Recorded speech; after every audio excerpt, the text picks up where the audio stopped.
The scent of bacon and coffee, thick and cloyingly out of place in the morning air, was the first sign that something was profoundly and terribly wrong.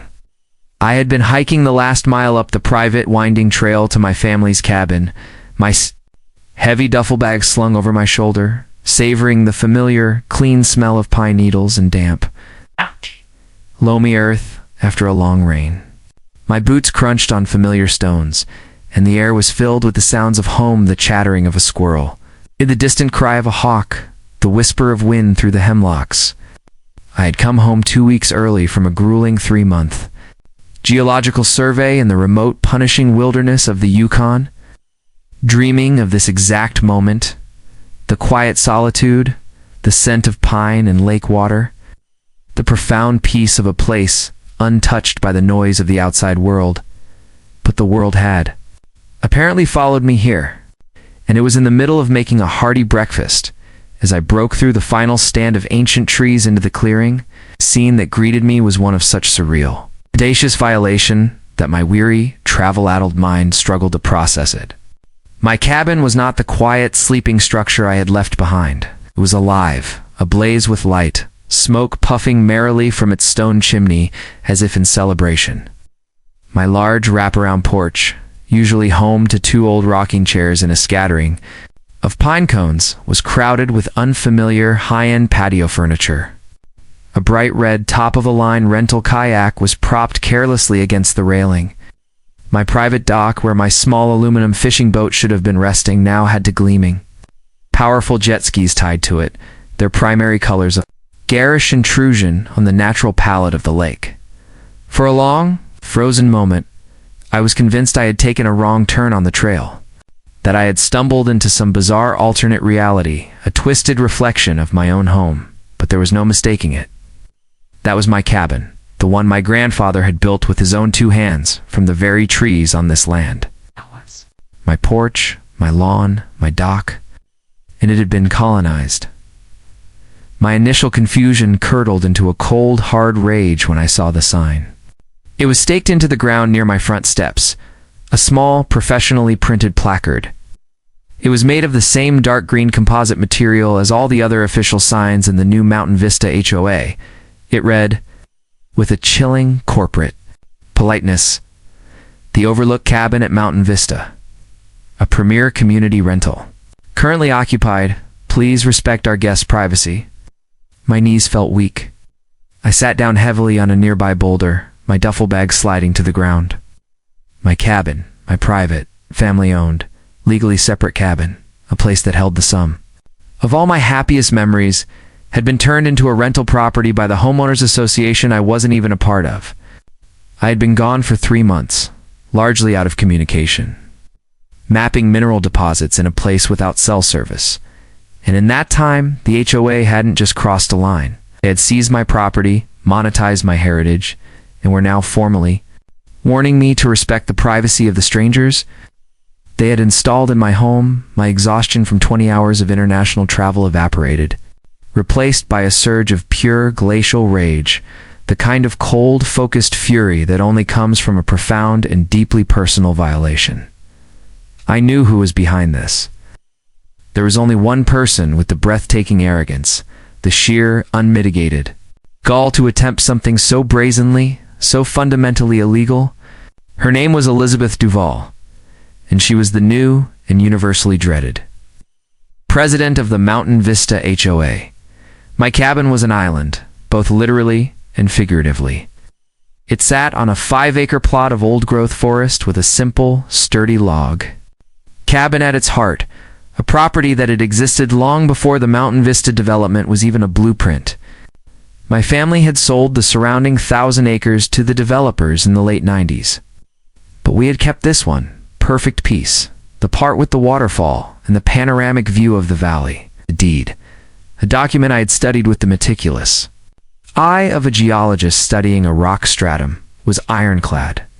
Its exemption from any future HOA covenants was explicitly and permanently recorded with the county. For years, we'd had a peaceful, if distant, relationship with the residents of Mountain Vista. Then, 6 months before I left for my trip, Elizabeth had been elected HOA president. She She was a former corporate litigator from New York, a woman who saw the world not as a community of people, but as a collection of assets to be managed and liabilities to be mitigated. My rustic, private, and unregulated cabin, with its natural landscaping and its refusal to conform, was in her eyes a major liability and a criminally untapped asset. Her campaign against me began subtly, with the saccharine poison of a welcome letter.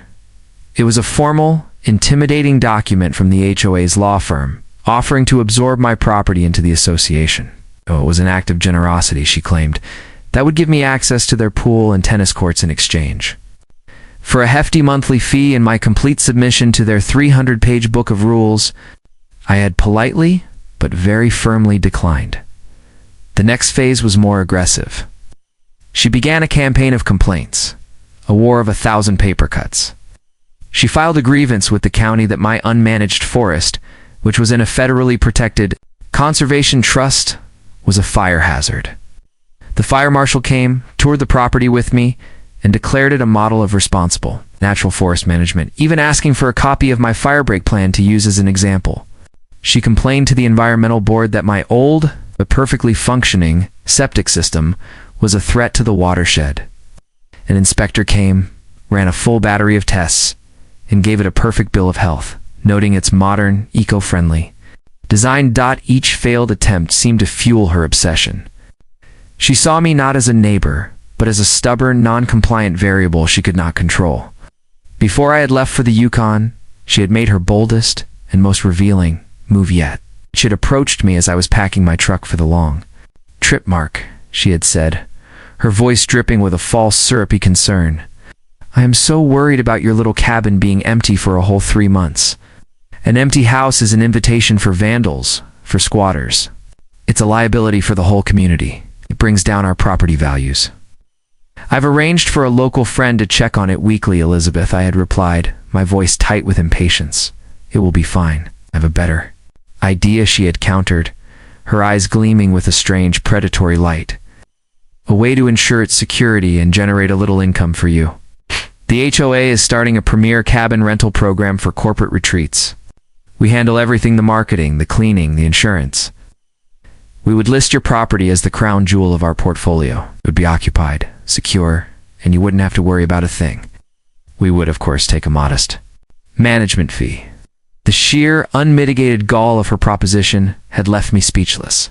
She was asking me to hand over the keys to my family's home, to turn my sanctuary into a profit center for her association. Absolutely not, I had said, my voice cold as ice. The cabin is not a hotel, and it is not available. It is. My final word on the matter: do not contact me about it again. Her face had hardened. You are a very selfish, uncooperative man, Mr. Thorne. You are not a good neighbor. Apparently, she had decided that if I would not let her have my cabin, she would simply take it. I stood there at the edge of the woods, hidden in the shadows, my heart a cold, heavy stone in my chest. I watched as her son-in-law, a man in his 30s, came out of my cabin carrying my grandfather's antique fly fishing rod. I watched as one of her grandchildren trampled my late wife's memorial rose garden, the one I tended with such religious care. This was not just trespassing. This was a desecration. It was an act of theft so profound it felt like they had stolen my own past. My own memories. My first instinct was a primal one: to storm down there, to scream, to rage, to physically throw these invaders out of my home. But years of working in remote, often dangerous geological sites had taught me a different kind of discipline. Rage was a blunt instrument, and it often caused more damage than it solved. This situation required a scalpel. I backed away slowly, retreating into the silent woods. I pulled out my phone, my fingers moving with a calm, steady purpose. A direct confrontation would only lead to a chaotic he-said-she-said argument. She would claim I had given her verbal permission. She would lie. The situation required an official, third-party witness. It required the undeniable authority of the law. I dialed 911. The time for being a good, quiet neighbor was over. The time for being a rightful and very angry property owner had begun. 911. What is your emergency? The dispatcher's voice was calm and professional. "Yes," I said, my own voice a low, steady counterpoint to the fury churning in my gut. "My name is Alex Thorne. I'd like to report a breaking and entering and an ongoing trespass at my property at 714 Hemlock Lane, on the north shore of Azure Lake. I have been out of the country for the past 3 months on a documented work assignment. I have just returned 2 weeks early to find that the locks on my cabin have been changed, and my home is currently occupied by a large number of unauthorized individuals who claim to have rented it. Are they armed, sir? Do you feel you are in danger?" "I don't know if they are armed," I replied truthfully. "And yes, I feel the situation is potentially dangerous. They are operating under the authority of the local HOA president, who has a history of hostile interactions with me regarding my property. I am waiting at the head of my driveway by the main road. I will meet the officers there." The 20 minutes it took for the sheriff's cruiser to arrive felt like an eternity. I watched from a distance as the party at my cabin continued, the laughter and music a grating insult to my ears. Finally, a single patrol car rumbled up the county road and turned onto my gravel drive. A single, tall, seasoned deputy got out, his face calm and his movements unhurried. His name tag read Sutton. I explained the situation again, more slowly this time, providing the full context of my ownership, my long-standing dispute with the HOA. In my trip to the Yukon, he listened patiently, his expression unreadable. And then he said, "All right, Mr. Thorne, let's go have a word with the folks inside." We walked down the long driveway together. As we broke through the clearing, the sudden appearance of a uniformed sheriff's deputy sent a ripple of confusion through the party. The music was cut off. The laughter died. All eyes turned to us. Barbara Annabelle detached herself from a group and came striding toward us, her face a mask of controlled, indignant fury. She had clearly recognized me standing next to the officer, and she was already launching her preemptive strike.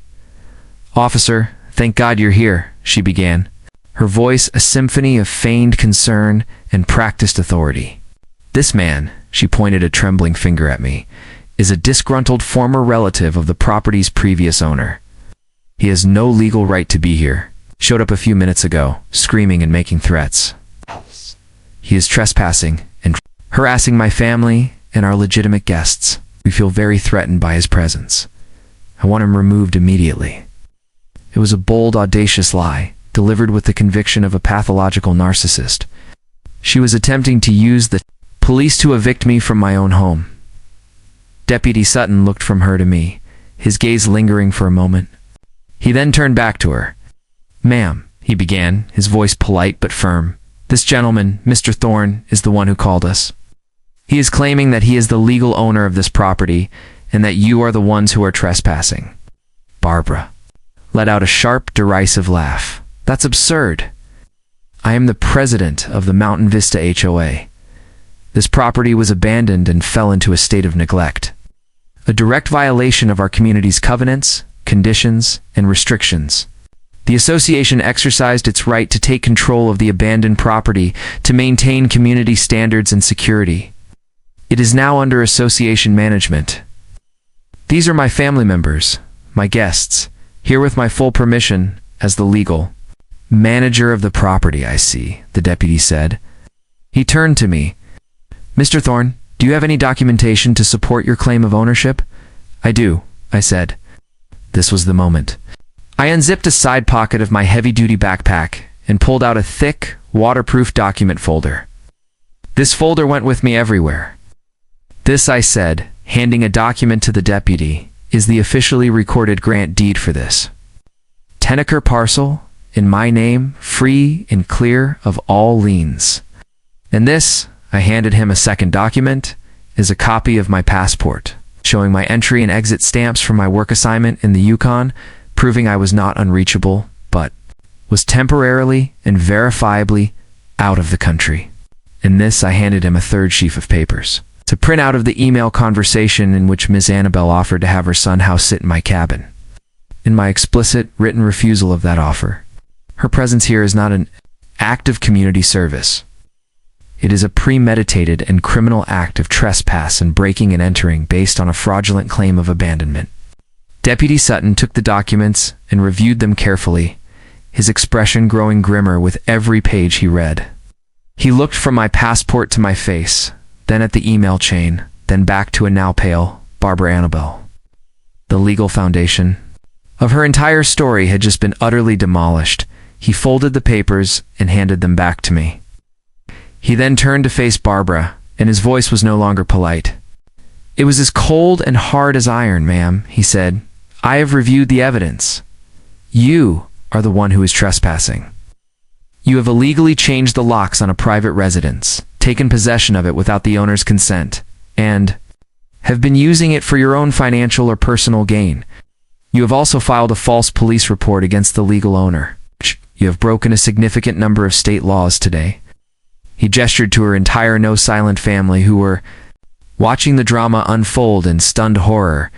"I am giving you and your entire family exactly 1 hour to vacate this property. You will remove your personal belongings and nothing else.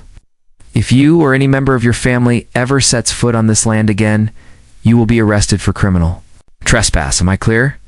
Barbara stared at him, her mouth opening and closing, but no sound came out. Her entire world of assumed authority had collapsed around her.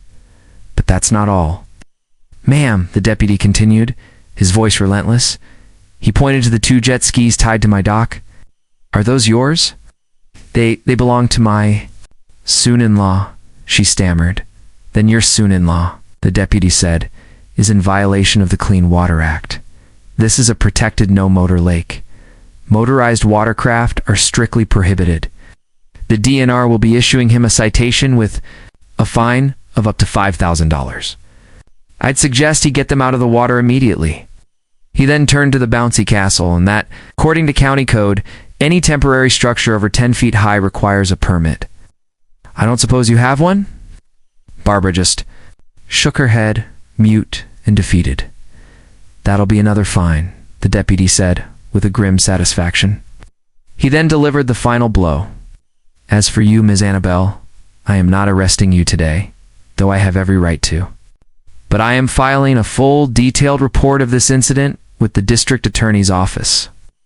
You can expect to hear from them regarding charges of breaking and entering, theft of services, and filing a false report. I'd suggest you find a very good lawyer." The hour that followed was a spectacle of frantic, humiliating retreat. The Annabelle clan, their party in ruins, scrambled to pack up their belongings under the watchful eye of the deputy.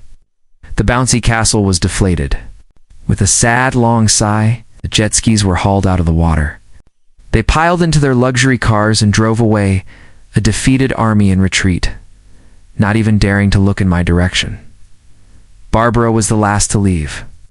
She stood for a moment at the edge of my driveway, her face a crumpled mask of shame and fury. Our eyes met, and in that moment, she knew she had lost, not just my cabin, but the unquestioned authority she had wielded for so long. The deputy gave me a long, appraising look. "You handled that well, Mr. Thorne. Most people would have lost their temper." "I find that well-organized documentation is usually more effective than shouting," said. He nodded, a slow smile spreading across his face. Damn right he left, and I was finally alone. The silence that descended was the most beautiful sound I had ever heard. I walked through my cabin, my home. It was a mess, littered with the detritus of strangers, but it was mine again. The setting sun cast long, golden rays through the windows. I stood on the porch, breathing in the clean, pine-scented air. My sanctuary was secure, my peace restored, my borders defended. The HOA that had tried to evict me had ended up getting a lesson in the law they would never forget.